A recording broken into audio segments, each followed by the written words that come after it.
आश्विन माह में पड़ने वाली एकादशी का नाम इंदिरा एकादशी है। इंदिरा एकादशी की व्रत कथा का वर्णन पद्म पुराण के उत्तर खंड में मिलता है। ये कथा भगवान श्री कृष्ण ने धर्मराज युधिष्ठिर को सुनाई थी। एकादशी व्रत का पूर्ण फल प्राप्त करने के लिए भगवान विष्णु का ध्यान करते हुए संपूर्ण कथा को एकाग्र मन से अवश्य सुने। युधिष्ठिर ने पूछा, मधुसूदन, कृपा करके मुझे यह बताइए कि आश्विन के कृष्ण पक्ष में कौन सी एकादशी होती है। भगवान श्री कृष्ण बोले, राजन, आश्विन कृष्ण पक्ष में इंदिरा नाम की एकादशी होती है। उस व्रत के प्रभाव से बड़े बड़े पापों का नाश हो जाता है। नीच योनि में पड़े हुए पितरों को भी यह एकादशी सद्गति देने वाली है। राजन, पूर्व काल की बात है, सत्य युग में इंद्रसेन नाम से विख्यात राजकुमार थे, जो अब माहिष्मतीपुरी के राजा होकर धर्म पूर्वक प्रजा का पालन करते थे। उनका यश सब ओर फैल चुका था। राजा इंद्रसेन भगवान विष्णु की भक्ति में तत्पर हो गोविंद के मोक्षदायक नामों का जप करते हुए समय व्यतीत करते थे और विधि पूर्वक अध्यात्म तत्व के चिंतन में संलग्न रहते थे। एक दिन राजा राजसभा में सुख पूर्वक बैठे हुए थे। इतने ही में देवर्षि नारद आकाश से उतरकर वहां आ पहुँचे। उन्हें आया देख राजा हाथ जोड़कर खड़े हो गए और विधि पूर्वक पूजन करके उन्हें आसन पर बिठाया। इसके बाद वे इस प्रकार बोले, मुनि श्रेष्ठ, आपकी कृपा से मेरी सर्वथा कुशल है। आज आपके दर्शन से मेरी संपूर्ण यज्ञ क्रियाएं सफल हो गयी। देवर्षि, अपने आगमन का कारण बताकर मुझ पर कृपा करे। नारद जी ने कहा, नृप श्रेष्ठ, सुनो, मेरी बात तुम्हें आश्चर्य में डालने वाली है। मैं ब्रह्मलोक से यमलोक में आया था। वहाँ एक श्रेष्ठ आसन पर बैठा और यमराज ने मेरी भक्ति पूर्वक पूजा की। उस समय यमराज की सभा में मैंने तुम्हारे पिता को भी देखा था। वे व्रत भंग के दोष से वहाँ आए थे। राजन, उन्होंने तुमसे कहने के लिए एक संदेश दिया है, उसे सुनो। उन्होंने कहा है, बेटा, मुझे इंदिरा के व्रत का पुण्य देकर स्वर्ग में भेजो। उनका यह संदेश लेकर मैं तुम्हारे पास आया हूँ। राजन, अपने पिता को स्वर्ग लोक की प्राप्ति कराने के लिए इंदिरा का व्रत करो। राजा ने पूछा, भगवन, कृपा करके इंदिरा का व्रत बताइए। किस पक्ष में, किस तिथि को और किस विधि से उसका व्रत करना चाहिए। नारद जी ने कहा, राजेंद्र, सुनो, मैं तुम्हें इस व्रत की शुभ कारक विधि बतलाता हूँ। आश्विन मास के कृष्ण पक्ष में दशमी के उत्तम दिन को श्रद्धा युक्त चित्त से प्रातःकाल स्नान करे। फिर मध्याह्न काल में स्नान करके एकाग्र चित्त हो एक समय भोजन करे तथा रात्रि में भूमि पर सोए। रात्रि के अंत में निर्मल प्रभात होने पर एकादशी के दिन दातुन करके मुंह धोए। इसके बाद भक्ति भाव से यह मंत्र पढ़ते हुए उपवास का नियम ग्रहण करे। अद्य स्थित्वा निराहारः सर्वभोग विवर्जितः श्वो भोक्षे पुंडरीकाक्ष शरण में भवाच्युत, अर्थात कमल नयन भगवान नारायण। आज मैं सब भोगों से अलग हो निराहार रहकर कल भोजन करूंगा। अच्युत, आप मुझे शरण दें। इस प्रकार नियम करके मध्याह्न काल में पितरों की प्रसन्नता के लिए शालग्राम शिला के सम्मुख विधि पूर्वक श्राद्ध करे तथा दक्षिणा से ब्राह्मणों का सत्कार करके उन्हें भोजन करावे। पितरों को दिए हुए अन्नमय पिंड को सूंघकर विद्वान पुरुष गाय को खिला दे। फिर धूप और गंध आदि से भगवान ऋषिकेश का पूजन करके रात्रि में उनके समीप जागरण करे।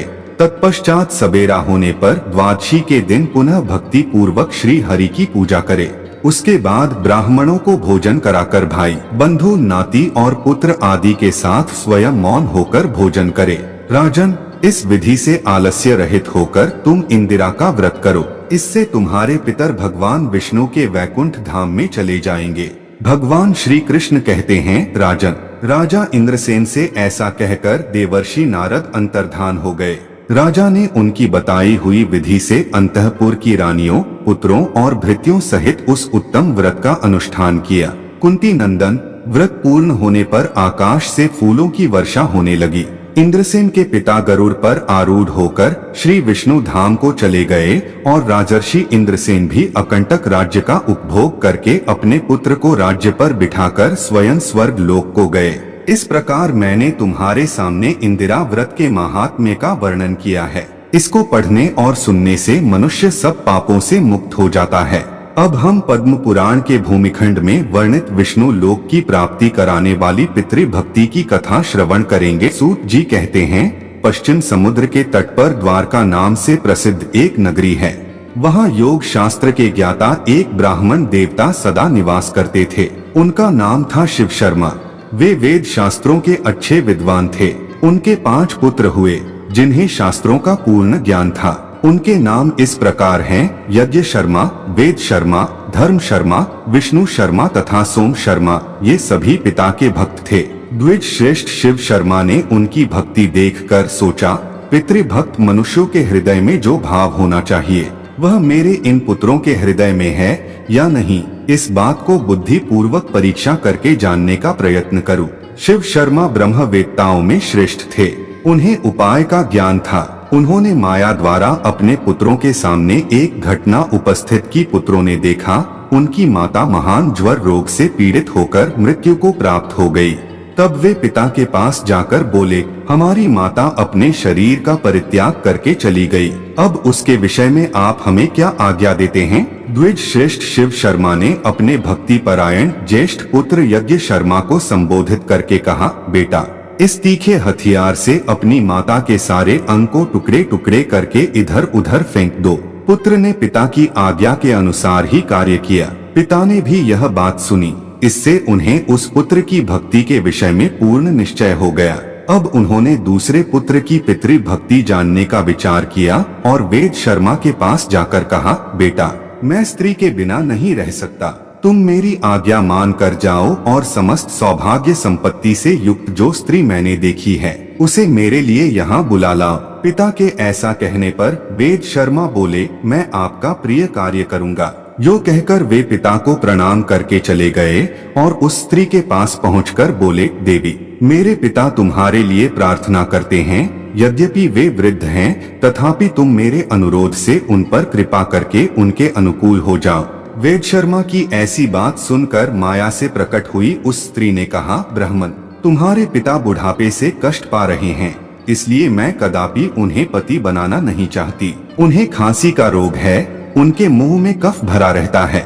इस समय दूसरी बीमारियों ने भी उन्हें पकड़ रखा है। रोग के कारण वे शिथिल एवं दुखी हो गए हैं, इसलिए मुझे उनका समागम नहीं चाहिए। मैं तुम्हारे साथ रमण करना चाहती हूँ, तुम्हारा प्रिय कार्य करूँगी। तुम दिव्य लक्षणों से संपन्न, दिव्य रूपधारी तथा महान तेजस्वी हो, इसलिए मैं तुम्ही को पाना चाहती हूँ। उस बूढ़े को लेकर क्या करोगे? मेरे शरीर का उपभोग करने से तुम्हें समस्त दुर्लभ सुखों की प्राप्ति होगी। विप्रवर, तुम्हें जिस जिस वस्तु की इच्छा होगी वह सब ला दूंगी, इसमें तनिक भी संदेह नहीं है। यह महान पाप पूर्ण अप्रिय वचन सुनकर वेद शर्मा ने कहा, देवी, तुम्हारा वचन अधर्म युक्त, पाप मिश्रित और अनुचित है। मैं पिता का भक्त और निरपराध हूँ, मुझसे ऐसी बात न कहो। मैं पिता के लिए ही यहाँ आया हूँ और उन्हीं के लिए तुमसे प्रार्थना करता हूँ। इसके विपरीत दूसरी कोई बात न कहो। मेरे पिताजी को ही स्वीकार करो। देवी, इसके लिए तुम चराचर प्राणियों सहित त्रिलोकी की जो जो वस्तु चाहोगी वह सब निस्संदेह तुम्हें अर्पण करूँगा। अधिक क्या कहूँ, देवताओं का राज्य आदि भी यदि चाहो तो तुम्हें दे सकता हूँ। स्त्री बोली, यदि तुम अपने पिता के लिए इस प्रकार दान देने में समर्थ हो तो मुझे इंद्र सहित संपूर्ण देवताओं का अभी दर्शन कराओ। वेद शर्मा बोले, देवी, मेरा बल, मेरी तपस्या का प्रभाव देखो। मेरे आवाहन करने पर ये इंद्र आदि श्रेष्ठ देवता यहाँ आ पहुँचे।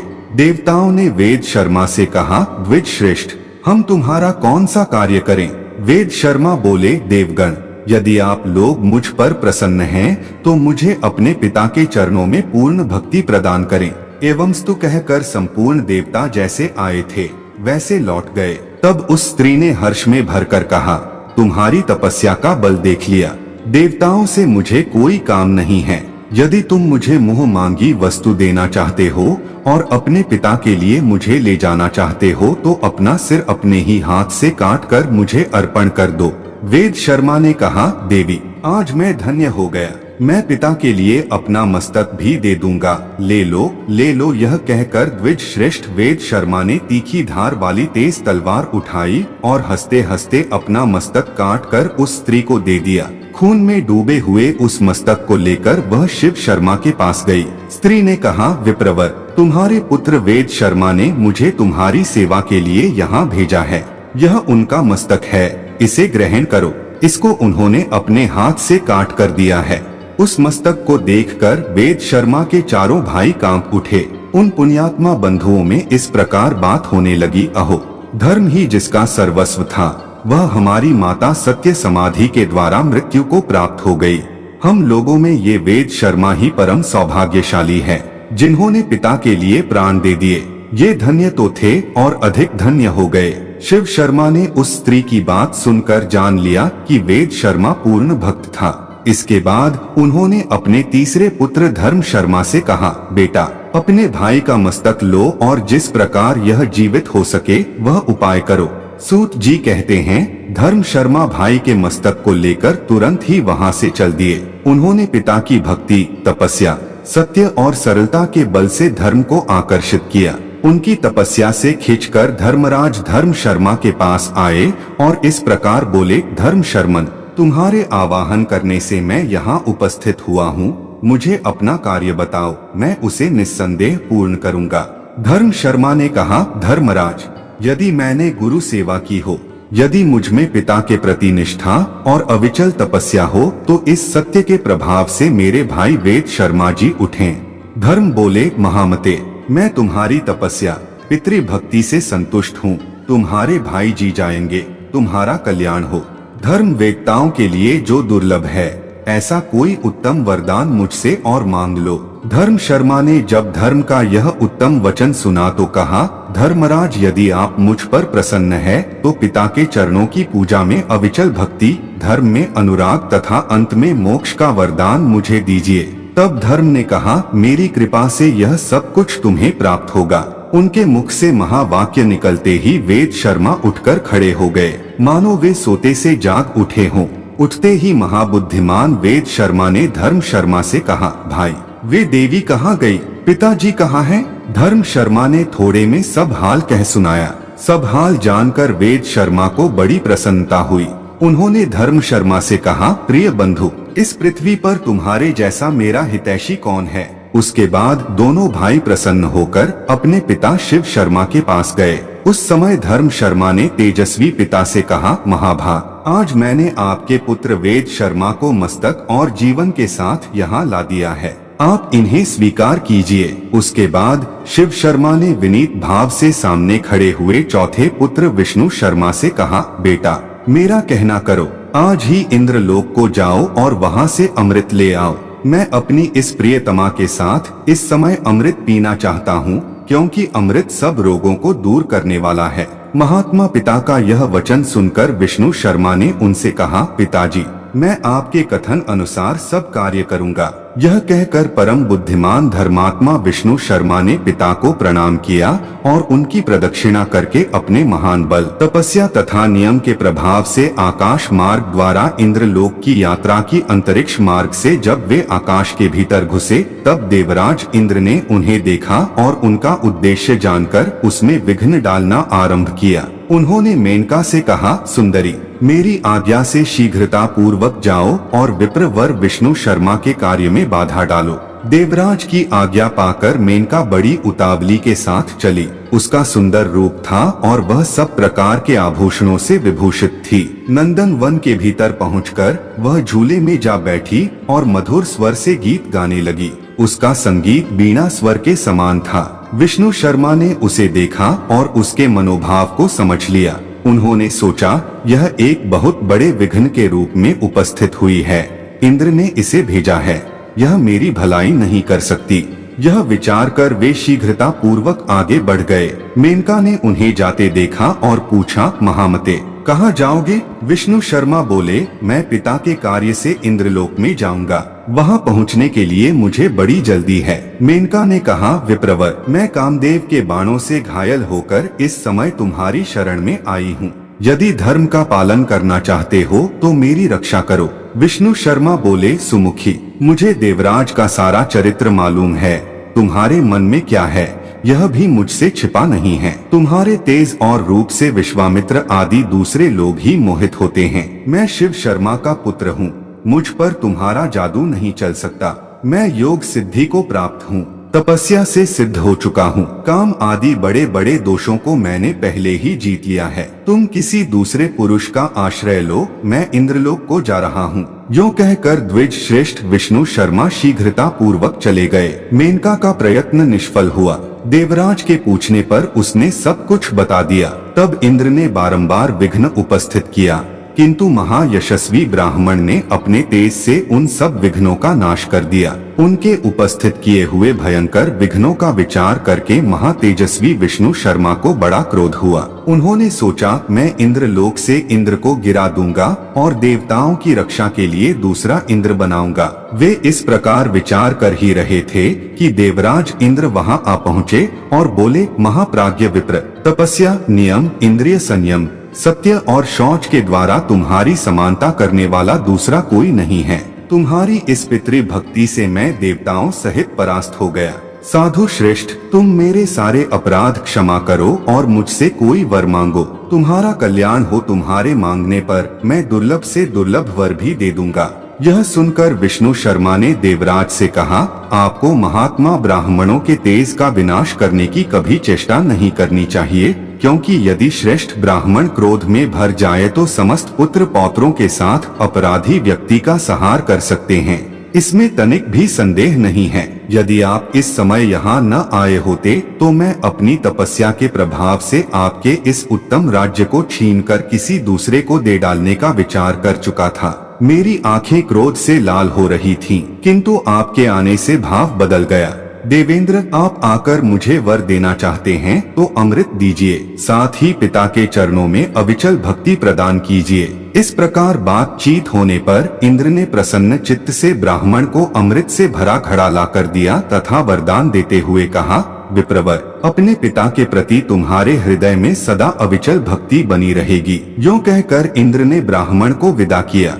उसके बाद विष्णु शर्मा अपने पिता के पास जाकर बोले, मैं इंद्र के यहाँ से अमृत ले आया हूँ। इसका सेवन करके आप सदा के लिए निरोग हो जाइए। शिव शर्मा पुत्र की यह बात सुनकर बहुत संतुष्ट हुए और सब पुत्रों को बुलाकर कहने लगे, तुम सब लोग पितृ भक्ति से युक्त और मेरी आज्ञा के पालक हो, इसलिए प्रसन्नता पूर्वक मुझसे कोई वर मांगो। इस भूतल पर जो दुर्लभ वस्तु होगी वह भी तुम्हें मिल जाएगी। पिता की यह बात सुनकर वे सभी एक दूसरे की ओर देखते हुए उनसे बोले, सुव्रत, आपकी कृपा से हमारी माता जो यमलोक को चली गई हैं, वो जीवित हो जाए। शिव शर्मा ने कहा, पुत्रो, तुम्हारी मरी पुत्र वत्सला माता अभी जीवित होकर हर्ष में भरी हुई यहाँ आएगी, इसमें तनिक भी संदेह नहीं है। शिव शर्मा के मुख से यह शुभ वाक्य निकलते ही उन पुत्रों की माता हर्ष में भरी हुई वहां आ पहुंची और बोली, मेरे सौभाग्यशाली पुत्रों, इसीलिए संसार में पुण्यात्मा स्त्रियां पुण्य साधक पुत्र की इच्छा करती हैं,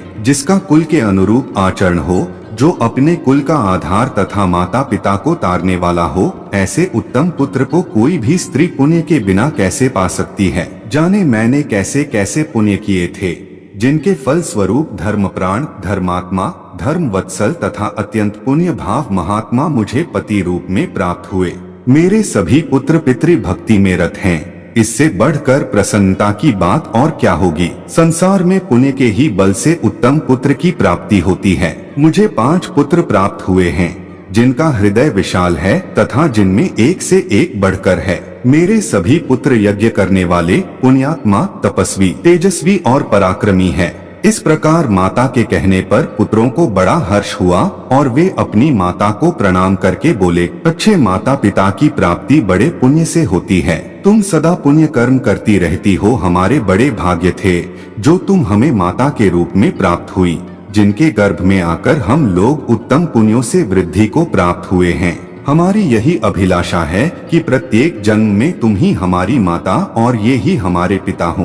पिता बोले, पुत्रों, तुम लोग मुझसे कोई परम उत्तम और पुण्यदायक वरदान मांगो। मेरे संतुष्ट होने पर तुम लोग अक्षय लोकों का उपभोग कर सकते हो। पुत्रों ने कहा, पिताजी, यदि आप हम पर प्रसन्न हैं और वर देना चाहते हैं तो हमें भगवान श्री विष्णु के गोलोक धाम में भेज दीजिए, जहाँ किसी प्रकार की चिंता और व्याधि नहीं फटकने पाती। पिता बोले, पुत्रों, तुम लोग सर्वथा निष्पाप हो, इसलिए मेरे प्रसाद, तपस्या और इस पितृ भक्ति के बल से वैष्णव धाम को जाओ। महर्षि शिव शर्मा के यह उत्तम वचन कहते ही भगवान श्री विष्णु अपने हाथों में शंख, चक्र, गदा और पद्म धारण किए गरुड़ पर सवार हो वहां आ पहुँचे और पुत्रों सहित शिव शर्मा से बारंबार कहने लगे, विप्रवर, पुत्र सहित तुमने भक्ति के बल से मुझे अपने वश में कर लिया है, इसलिए इन पुण्यात्मा पुत्रों तथा पति के साथ रहने की इच्छा वाली इस पुण्यमयी पत्नी को साथ लेकर तुम मेरे परम धाम को चलो। शिव शर्मा ने कहा,